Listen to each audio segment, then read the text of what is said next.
Am I audible? Yes? Okay. Thank you. Thank you, Uncle. A little love? Okay. Okay. So, on my way, I was just thinking if the first Easter was like this, was the celebration, was the joy of knowing that Jesus has risen, right? But we have the privilege because of the Word of God. We knew what happened, that He is risen indeed. And as I was preparing for this word, these were my thoughts to God. Are you sure that I should be taking this? Probably you should have someone else in mind. I don't think I'm worthy of taking this word, but God had to remind me that when He gives you an opportunity to speak His word and stand for Him, you need to grab it. So this morning, with saying that, can we just look to God in prayer before I start my sermon? Lord, we want to thank you for the hope that we have in you. We want to thank you, Lord, that truly, Lord, that you have risen and you are seated on the throne, Lord. And this morning, Lord, even as we listen to your word, we pray that you would open the eyes of our understanding to know you more and more this morning, Lord. We pray, Father, that your Spirit would minister to each one of us, including me, Lord. Use me as your instrument this morning, I pray. In Jesus' name we ask. Amen. So before I start the sermon, the title of my sermon is The Rope and the Cord, right? So before we read the passage, I just have a small quiz. Can any of you mention the 4 non-Jew women mentioned in the genealogy of Jesus? Like, can we lift hands and... Yes, yes. Thank you. Tamar, Rahab, Ruth, and Bathsheba. Now, something very,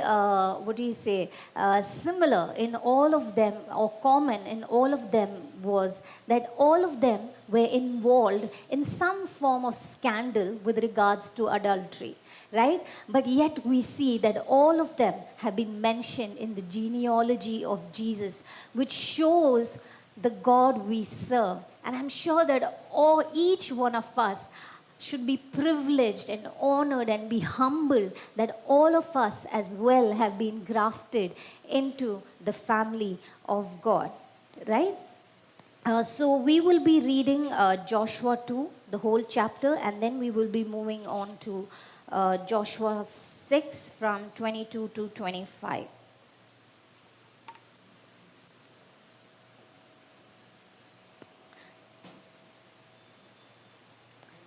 If you have your Bibles, then you can follow along. Then Joshua, son of Nun, secretly sent 2 spies from Shittim. Go, look over the land, he said, especially Jericho. So they went and entered the house of a prostitute named Rahab and stayed there. The king of Jericho was told, look, some of the Israelites have come here tonight to spy out the land. So the king of Jericho sent this message to Rahab, bring out the men who came to you and entered your house, because they have come to spy out the whole land. But the woman had taken the 2 men and hidden them. She said, yes, the men came to me, but I did not know where they had come from. At dusk, when it was time to close the city gate, they left. I don't know which way they went. Go after them quickly. You may catch up with them. But she had taken them up to the roof and hidden them under the stalks of flax she had laid out on the roof. So the men set out in pursuit of the spies on the road that leads to the fords of the Jordan. And as soon as the pursuers had gone out, the gate was shut. Before the spies lay down for the night, she went up on the roof and said to them, I know that the Lord has given this land to you, and that a great fear of you has fallen on us, so that all who live in this country are melting in fear because of you. We have heard how the Lord dried up the water of the Red Sea for you when you came out of Egypt, and what you did to Sihon and Og, the two kings of Amorites east of the Jordan, whom you completely destroyed. When we heard of it, our hearts sank, and everyone's courage failed because of you. For the Lord your God is God in heaven above and on earth below. Now then, please swear to me by the Lord that you will show kindness to my family, because I have shown kindness to you. Give me a sure sign that you will spare the lives of my father and mother, my brothers and sisters, and all who belong to them, and that you will save us from death. Our lives for your lives, the men assured her. If you don't tell what we are doing, we will treat you kindly and faithfully when the Lord gives us the land. So she let them down by a rope through the window, for the house she lived in was part of the city wall. And she said to them, "Go to the hills so that the pursuers will not find you.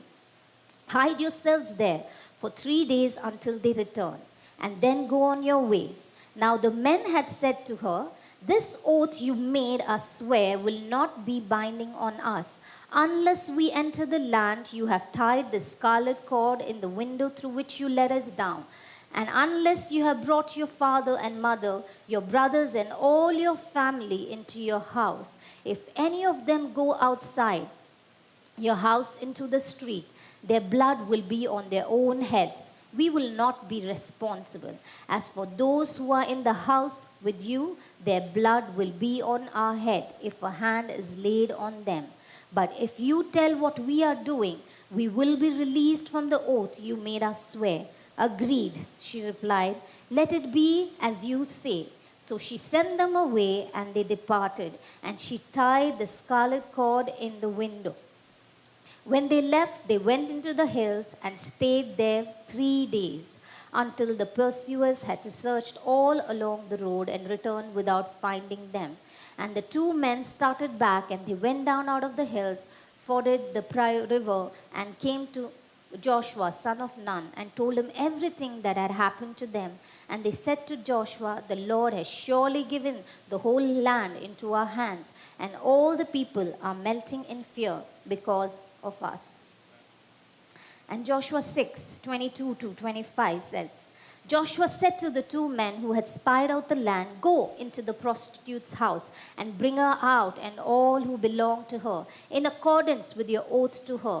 So the young men who had done the spying went in and brought out Rahab, her father and mother, her brothers and sisters, and all who belonged to her. They brought out her entire family and put them in a place outside the camp of Israel. Then they burned the whole city and everything in it, but they put the silver and the gold and the articles of bronze and iron into the treasury of the Lord's house. But Joshua spared Rahab the prostitute with her family and all who belonged to her, because she hid the men Joshua had sent as spies to Jericho, and she lives among the Israelites to this day. Amen. Right? So, traditionally, when you had to make a rope, which should be useful, at the same time, it has to be durable as well. So, it is a binding process of many threads together, right? And it has to be done in a very careful and in a very lengthy manner. So, it was a period of waiting, right? But in today's world, the culture teaches us that instant gratification is what we all need, and it tells us that waiting is a waste of time. But when we see the biblical point of view with regards to how the rope is made, it is very highly valued, right? They value it a lot. As Isaiah 40:31, the first part says, "But they that hope or wait expectantly upon the Lord shall renew their strength." Now, the word here used for hope is kava. Okay, so this is also the word which is used in Hebrew for a word called rope. and a rope that cannot be easily broken because it is made up of many strands of strings together, right? So just keep that in back of your mind that the root word here that I've used is kava. I will tell you later what that is as well, right? So we see that Jericho is situated in the lowest part of the earth, which is near the Dead Sea. And we all know that Jericho was famous for the tumbling down of its walls.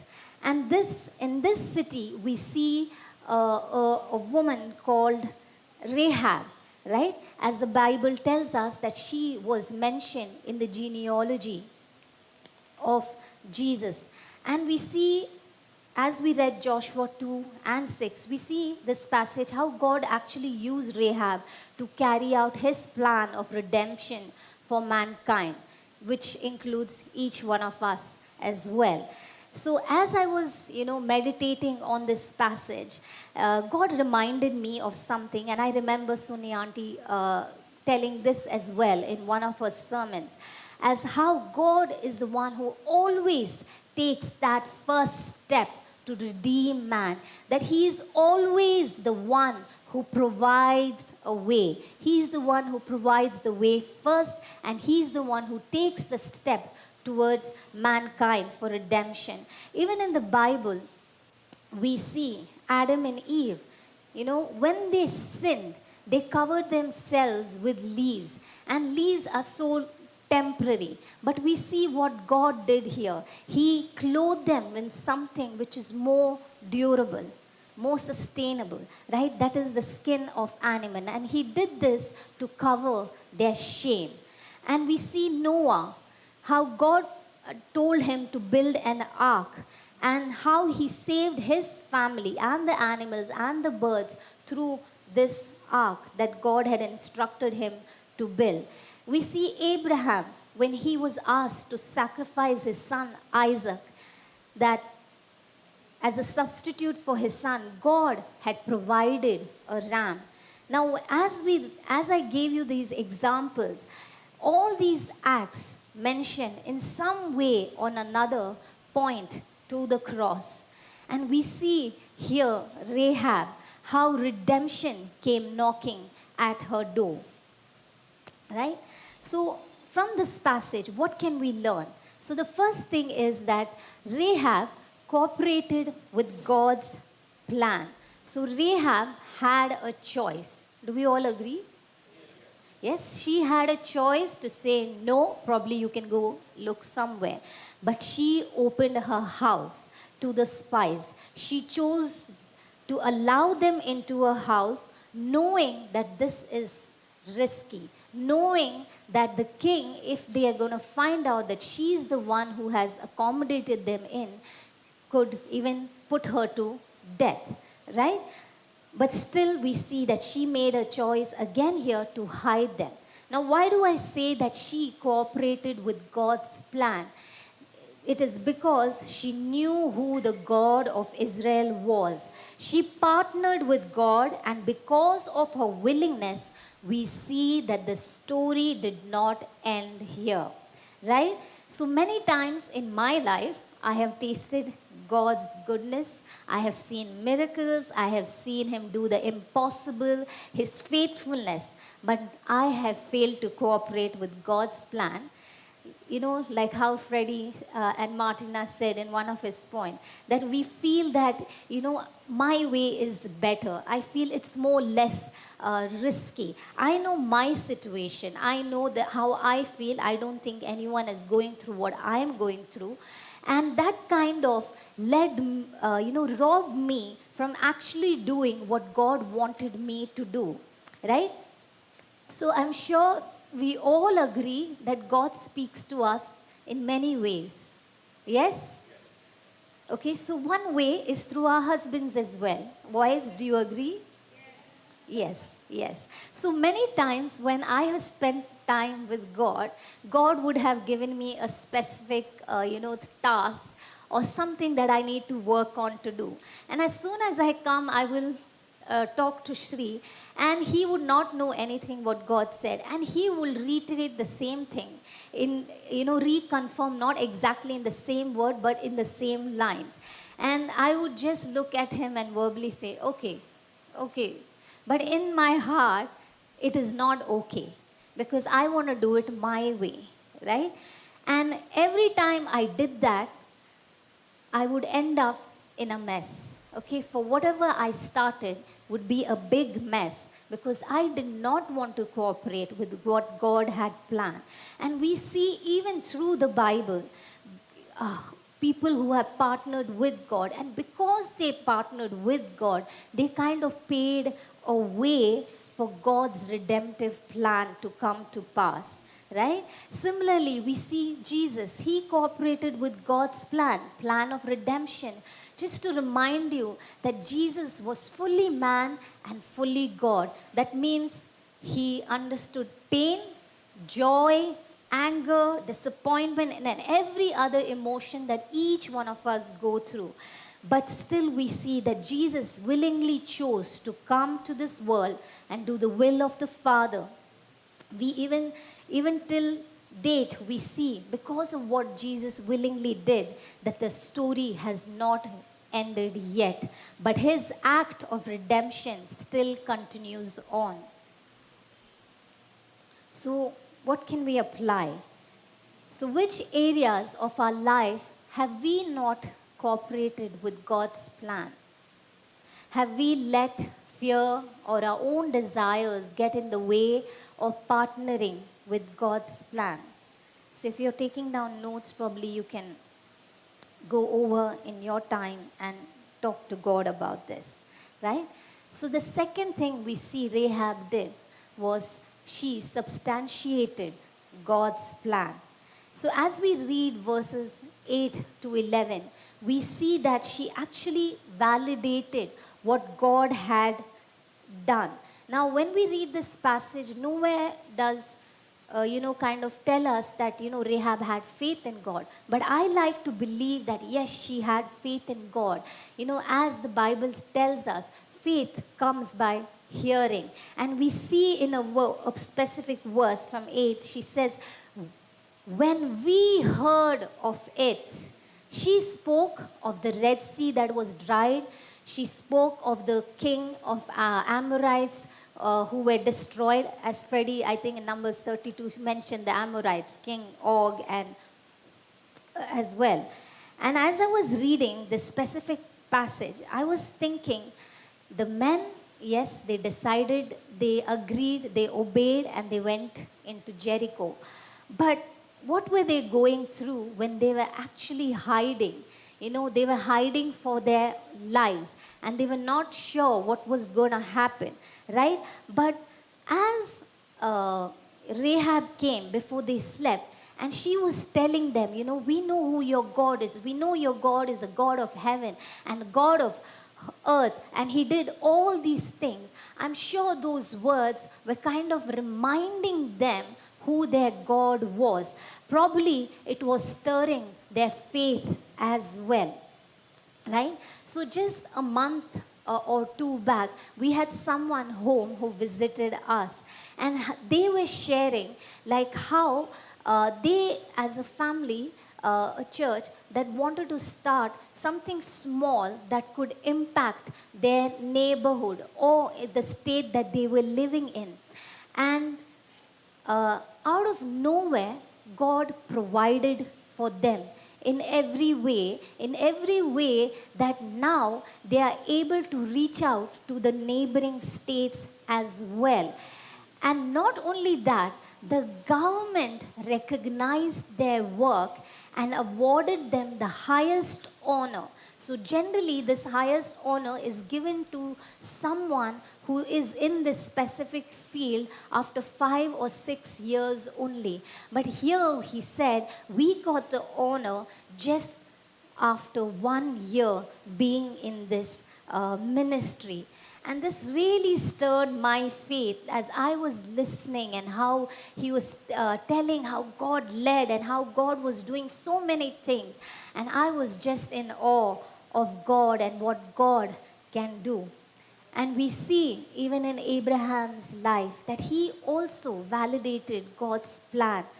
When does he do it? He does it when he was about to sacrifice Isaac on the mountain. He says, the Lord will provide, that he is Jehovah Jireh. We see David as well in many of his Psalms where he validates God's plan, God's will over his life and the life of the people around him as well. And lastly, we see even Jesus validated God's plan. How did he do it? By performing miracles, by speaking parables, by teaching and preparing his disciple about God's will and their mission. So, what can we apply? That when was the last time you substantiated God's plan for your life and your family's life? When was the last time your faith was stirred? Right? So we saw Rahab, she cooperated with God's plan. She validated God's plan. And the third thing is the rescue mission of God's plan. So as we read, further in the passage, we see the conversation that Rahab has with these men. What does she ask them? All of you read, right? Well, along with me. What did she ask them? Yes. So she asked them to show her and her family kindness. She made them take, an oath or a promise that not only I would be rescued, but even my family too. That is, her father included, mother, brothers, sisters, and probably her uncle, aunts, and many others who belonged to the household. And they pledged their loyalty and protection to Rahab as long as she did not expose or betray them to the king. Right? And they were willingly telling her, our lives for your lives, if anything were to happen to them. And this response of our lives for your lives reflects the gracious character of God.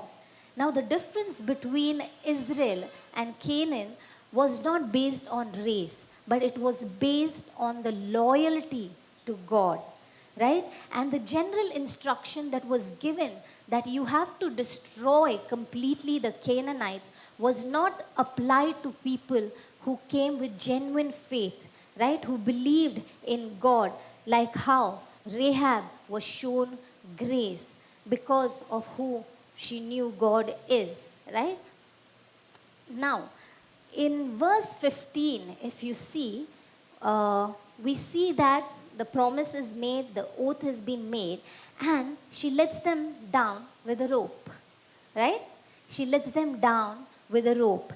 Now, the word rope used here in verse 15 in Hebrew is called kevel. Okay, it is Chevel, but it's pronounced as kevel, right? So the meaning of kevel is pain, sorrow, or travail, which is difficulty and suffering and destruction. So this was the meaning of the rope that she was letting down the men through the window. And she was holding that rope at the end. So that means that Rahab was holding the rope of pain, of sorrow, of destruction. And we all can resonate to this rope, right? All of us as well have held this rope of destruction. I can resonate with Rahab in so many ways that even in my past, this is what I have been holding. Of pain, of sin, which probably would have led to my destruction. And we see also that Jesus held this rope of destruction, the chevel. As Isaiah says, 53:3 says, he was despised and rejected by men, man of sorrows and acquainted with grief, like one from whom men hid their faces. He was despised and we esteemed him not.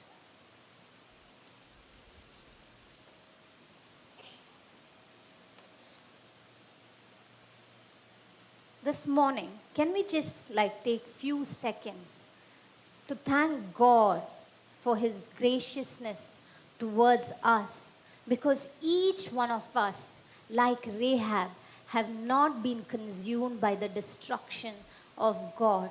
That each one of us have held this rope of destruction, right? So can we like take few minutes to just thank God for his graciousness towards us?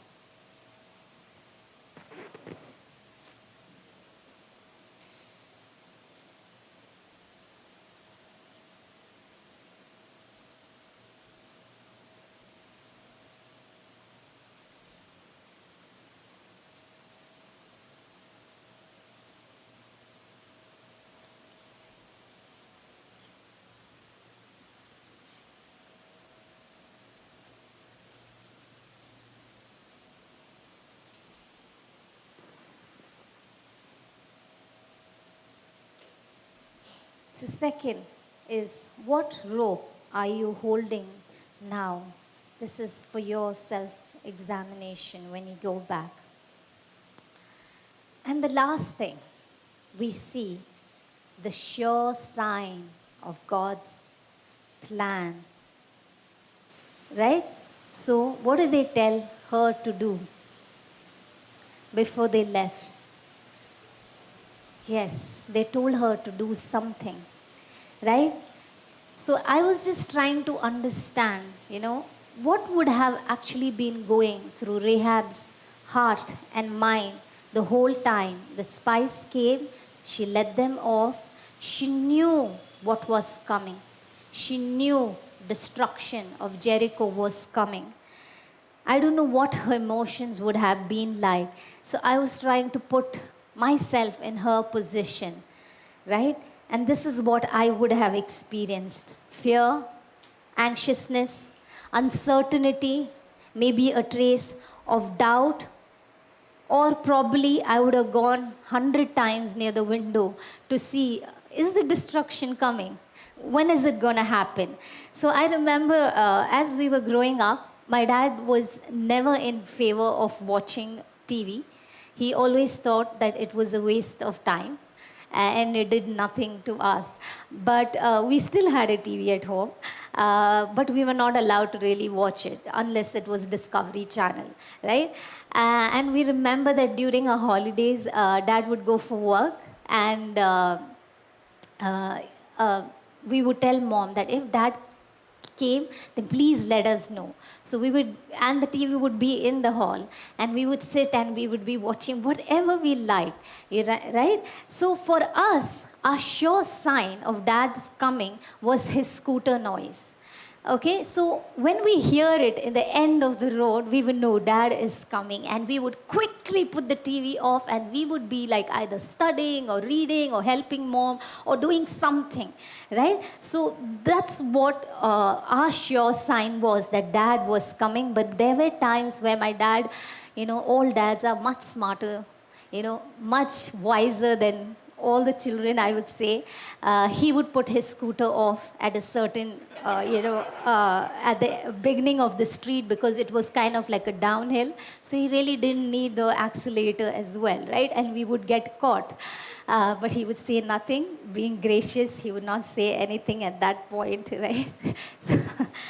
Right. So coming back to Rahab, right? So she probably would have gone to the window and kept checking, when is this destruction coming, right? And as she saw, what they told her to do,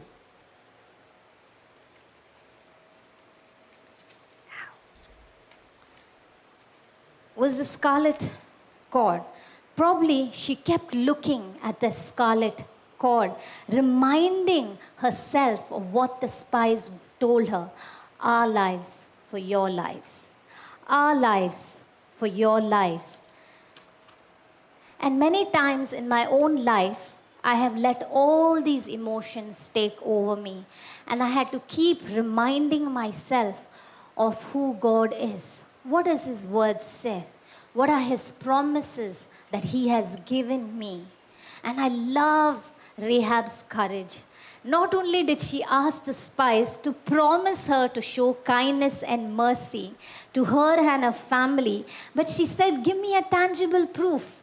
Give me a sure sign of what you have said, the promise that you have made. And we see that they told her that hang a scarlet rope or a cord on the window through which you have let us down. But if you do not do this when we enter, and we do not find that cord, then your blood or your family's blood, if they leave the house, is not on our heads. Right? We are not responsible for the death of your family or anyone in this house if they leave the house. Right? Does this kind of resonate with a similar scenario in the Bible somewhere? Yes, neon stars. What does it resonate to? Yes, Akash, you're saying. Yes, Passover, yes, where the Israelites were told to put the blood of the lamb on the door and the angel of death would pass by if it saw the blood's lamb. If it didn't have, then the angel of death would enter in. So the word here, as I said in verse 15, was the Hebrew word for okay, yes. The first one was kevel, okay, which meant destruction, pain, and sorrow. And now we see in verse 18 that this rope is red, is scarlet, right? And here the Hebrew word that is used is called tikva. Okay, so tikva is taken from the root word, the first one that I said was kava, which means hope, expectation, ground of hope, things hoped for, or a hopeful outcome.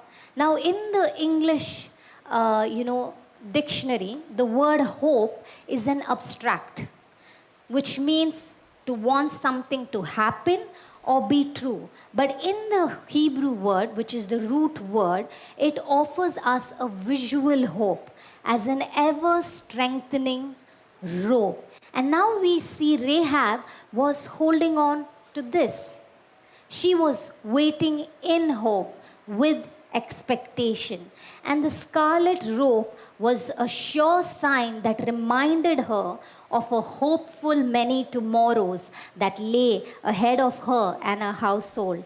And we see, as we read in chapter 6, what the scarlet robe did that was hanging there. It saved her and her household. And the same scarlet robe continues to save. And this scarlet robe was not an abstract, but a symbol of hope of salvation. And this scarlet robe this morning is Jesus. You know, when we were growing up in Sunday school, there was this specific song in Tamil that kind of really stuck to me. So I think I heard it when I was in my 5th standard, and till date I can really sing that song. Like, that's the only Tamil song that I can sing like with confidence. Okay, and it impacted me deeply. So I just kind of translated it into English.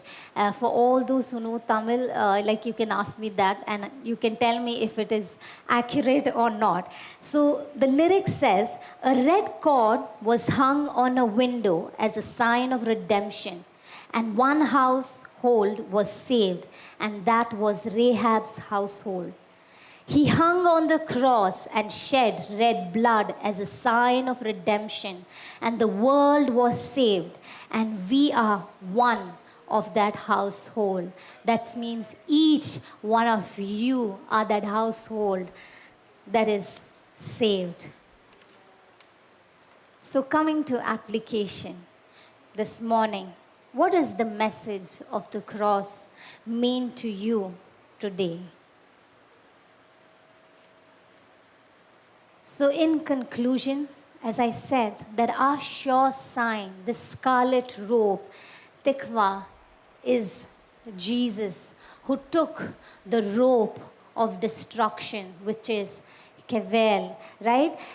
So as I was reading this word tikva, this word is also mentioned as part of the national anthem of Israel, which says Ha Tikva, which means the hope, right? So as I said in the beginning, this rope, for it to be useful, to it to be strong, it was made with strands, of strings together, which made it durable, which made it strong, right? So even as we hold on to this, red scarlet rope, and for us to be intertwined with this rope, to be strong, something that we need to do is continue to read God's word, continue to pray, and as we do that, one string after another, one string after another continues to intertwine with Jesus, continues to become that strong scarlet rope, which is tikva, the hope for each one of us. And we see that Jesus hung on the cross as a sure sign of redemption, which cost God his all, that is his life of his one and only Son, Jesus, for each one of us. And he willingly sacrificed his life to become a scarlet robe to which each one of us here are reconciled to the Father, just like Rahab. What a privilege. Don't you think? What a privilege for each one of us to be grafted into the family of God and to be called sons and daughters of the Most High God. How would it be if you were called, like, Sudarshan, you are the son of King Charles III, Or Debbie, you're the daughter of, Queen Elizabeth II. How would you feel? I think that's the same or more than what this feeling should be when we are called sons and daughters of the Most High God, right? And again, I would like to remind you this morning that this scarlet robe does not hang there anymore. Jesus is not on the cross still. Surely he was dead, and surely he lives now. He is alive and dwells within each one of us.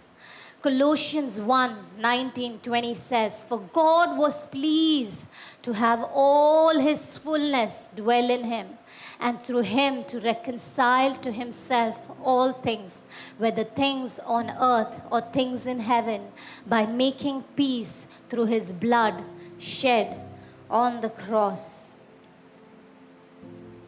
And I would like to end this message by reading the lyrics of a song that says, "I have heard people say that they were trying to find the Lord, searching for something they can feel, trying to figure out if Jesus was the Son of God, was the resurrection staged or real.